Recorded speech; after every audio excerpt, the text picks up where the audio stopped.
In today's video, I'm going to teach you how to set a thumbnail for your Figma file, a fast 2025 guide. A clear, consistent thumbnail makes your files easier to spot in the Figma file browser and in team projects. In just a moment, I'll walk you through the exact process, plus a few tips to make sure your cover looks professional and doesn't get cropped. Start by opening your Figma file. You can do this from your recent files or any project space. Once the file is open, make sure you're on the page where you want to design or pick your cover. Next, create or locate the frame you'll use as your thumbnail. For best results, set up a dedicated frame rather than grabbing a random screen.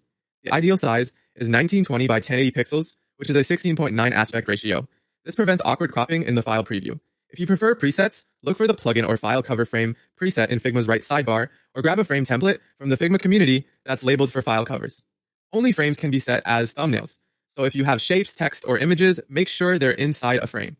This is also a good time to design the cover. Keep text large and high contrast, use clear branding, and leave a little breathing room near the edges so nothing looks cramped in the preview. Naming the frame something like cover can make it easier to find later. When your frame is ready, select it. You can click it on the canvas or choose it from the layers panel on the left sidebar. With the frame selected, right-click to open the context menu, choose Set as Thumbnail. Figma will immediately apply that frame as the file's cover. You'll see the change reflected in the file browser the next time you view your project list. If you ever want to update it, just tweak the same frame or select a different one and repeat the Set as Thumbnail action. If the preview looks cropped or off-center, double-check that the frame is exactly 1920 by 1080 and that important content sits comfortably within the safe area. Avoid tiny text or low-contrast backgrounds and ensure any images are contained in the frame rather than floating outside it. That's it. Open your file, design, or pick a dedicated 1920 by 1080 frame. Right-click the frame and select Set as Thumbnail. With this quick workflow, your files look polished and are easier to find at a glance. Thanks for watching, and happy designing.